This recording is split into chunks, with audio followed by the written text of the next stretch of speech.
Hi, welcome to the channel. There's lots of long videos reviewing the 10th edition Custodes Codex. I've watched loads so I can bring you everything you need to know in under 3 minutes.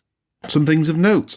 After the highs of the Auric Codex, this one is a real downer for Custodes players. There are only 4 detachments and only one of them is good. It's possible they've created the worst detachment in the game. Mortal wound defense is dramatically reduced, and there's no protection from dev wounds. Fight first and regen models has been removed. Sisters have a good 3+ feel no pain though against psychic attacks and mortal wounds. They don't get the main army rule though. There are a few datasheet tweaks, a loss of nerfs for characters. In Trajan's abilities he's lost fight first. Using axes in melee now hit on 2s though. This makes sense. Even before we've seen the points, it seems clear that the Codex is a downgrade from the index. The main army rule has changed, now selecting a fighting stance whenever a unit fights. The choices are sustained hits 1 and lethal hits. Losing -1 to hits is a blow, but having the flexibility by unit is good. Now for the detachments. Talons of the Emperor. This is about bringing Sisters of Silence in a mixed list and keeping the units near each other. If they're within 6 inches of each other, then they get a buff. Custodes will receive a 5+ feel no pain against psychic and mortal wounds, and the Sisters get +1 to hit. This is the only detachment with mortal wound protection, but doesn't help against dev wounds. Also being a low model count army, having a rule to keep units together within 6 could be difficult. For enhancements, you've got Radiant Mantle, -1 to hit when within 12, and Gift of Terran Artifice, +1 to wound for the bearer.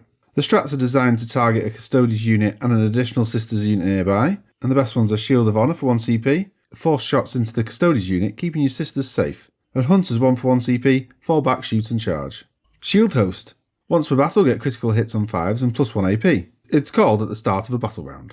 It's a bit like the Orc War, so going second gives your opponent a chance to avoid it. There are 2 good enhancements, from the Hall of Armories, +1 strength and damage for a shield captain, and Auric Mantle, +2 wounds for the bearer. And the best strats are 1 CP, multi-potentiality, fallback, shoot and charge, this is always good, vigilance eternal, sticky objectives, and avenge the fallen, +1 attacks when under starting strength, or +2 when under half.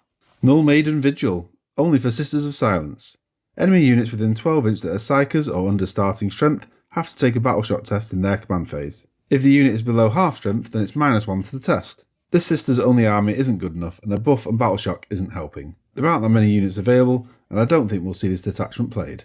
One of the good enhancements, Oblivion Knight, is +1 to hit for the unit. Attacking Psyche units, then it's +1 to wound also. And the best strat, Anathema Blade Mastery for 1 CP. Vigilators can reroll hits, and if you attack a battle shocked or Psyche unit, then you can reroll wounds. This Sisters detachment is the one I've called the worst in the game. And the 4th detachment is Auric Champions, and it only affects Custodes characters. Select an opponent unit and a character gets +1 to wound. Interestingly, it's always about character models, not character units. I guess you need to bring lots of shield captains, but their free strat ability is wasted, as all the strats are epic deeds. I really can't see the point of this detachment. One good enhancement is Veil Blade for +2 attacks, and a good strat is Earning of a Name for 1 CP. 2 characters can reroll hits and wounds against monsters and vehicles. Well, that was really disappointing. The Custodes have gone from possibly top of the meta to the bottom. Well, I'll see you again soon. Bye.